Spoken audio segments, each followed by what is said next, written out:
Good morning, everybody. My name is Brian Gerrish, and I don't know how many's in the hall because I've now discovered the lights, so I can see a few of you at the front, but I can't see any of you at the back, but that's not a problem.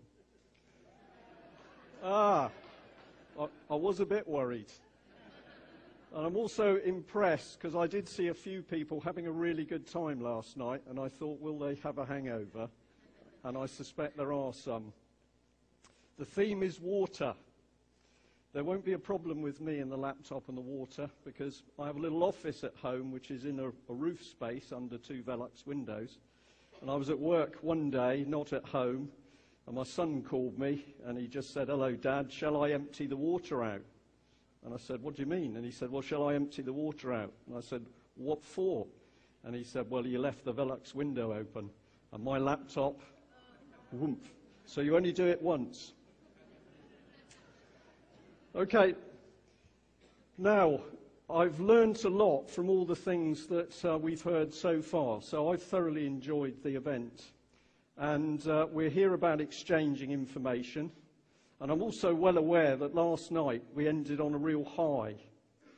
And what I've got to do with you is I've got to group you in a bit, because I want to get you focused on some things. So I'm not going to lose the high, because we will get back again.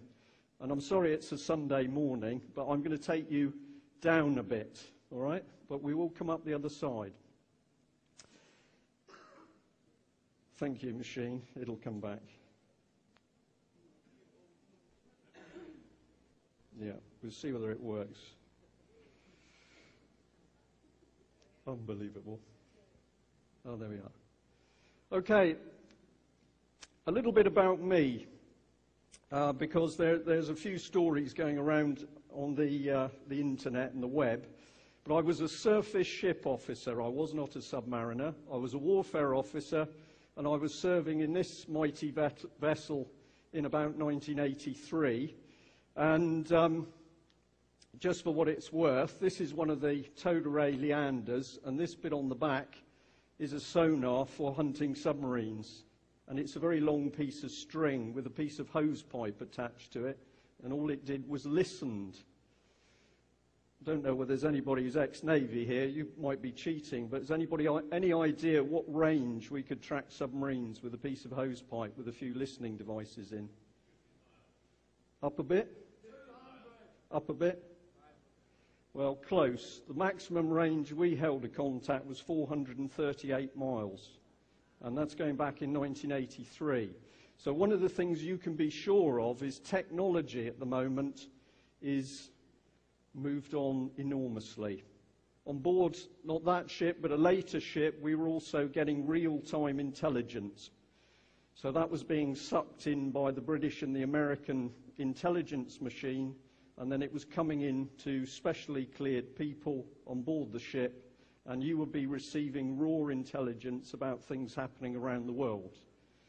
Now, of course, I didn't realize at the time the people producing that intelligence were producing the intelligence for the picture they wanted us to assume. But what I can tell you is even back in 1985, 86, a lot of intelligence material on what was happening in the world was flying around real time. So that was the ship. And this was what we were looking for most of the time. This is a Soviet ballistic missile submarine. This was the sort of submarine that would launch an attack on America. And they'd come out of their home ports and come down through the Norwegian Sea and into the Atlantic to hide. And our job was to detect them and then trail them. So that's what I did. And you paid me for doing it, and it was a very good job. The ship. If you see any pictures about the military on the BBC, I'll focus on the BBC, but the military always portrayed as shouting at each other. Life on board that ship was very quiet and relaxed, and people said good morning and how are you, and have you had a good day, and we've got a bit of a problem, or we fixed that.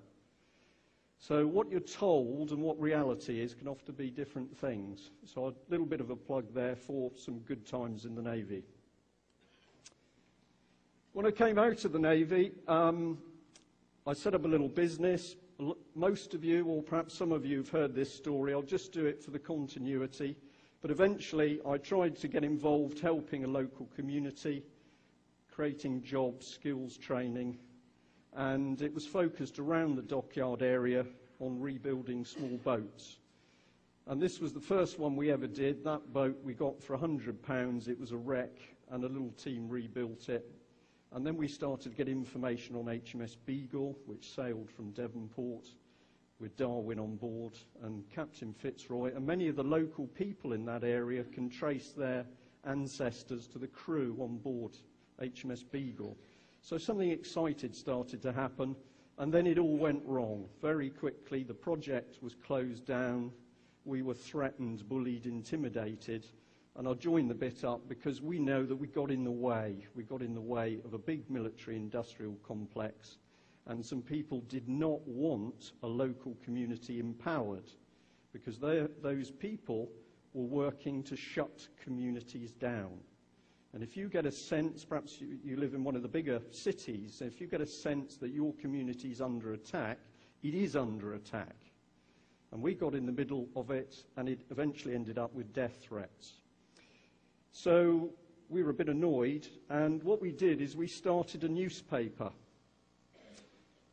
I'm not sure why we've lost a bit of that to the right-hand side. We'll see what happens. But basically, it was a small news sheet, an A4 sheet. We made it a bit jokey, and we took the mickey out of people. And then it grew, and this is the paper now, the UK column.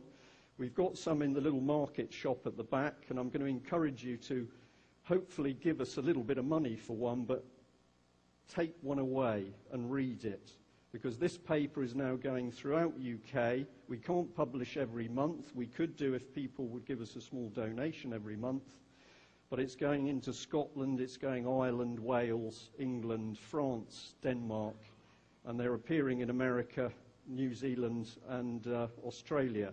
So we know we've got something, and all we said we were going to do is tell the truth that other people wouldn't tell.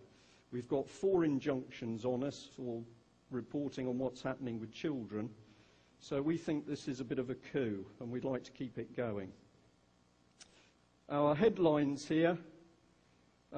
This was the previous edition where we were asking the key questions about what was going on with the money supply. And our paper predicted when the banks were going to start falling. But here we've got 900 billion being moved around. Where did it come from? How is it we haven't got enough to finance hospitals or anything else, but all of a sudden 900 billion appears? And the reason is the money's not real, and this is the biggest financial scam you will ever come across. We are being fleeced, and the politicians across the parties are lying, absolutely lying to you. This is the latest edition. It's hard-hitting. We've got a cartoon of Gordon Brown doing his goose-stepping because he is goose-stepping us towards a police state. I'm not just saying that for effect. I believe it, and I hope I'm going to prove it to you. So we need to do something about this, and I can tell you this paper is read by the Labour Cabinet and has been for the past 2 years. And they don't like it. I assure you they don't like it. Neither does Mr. Cameron. David Cameron is the most dangerous man in politics. And the reason for that is he's being lined up to be Mr. Squeaky Clean. He did spend £680 on wisteria cleaning. We all have to do that. It's such a task.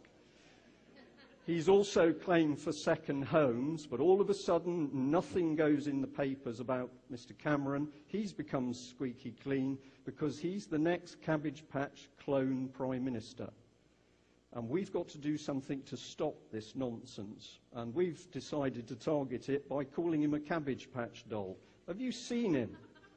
If you look at pictures of David Cameron, his flawless face, because he's never had any problems, he is a Cabbage Patch doll.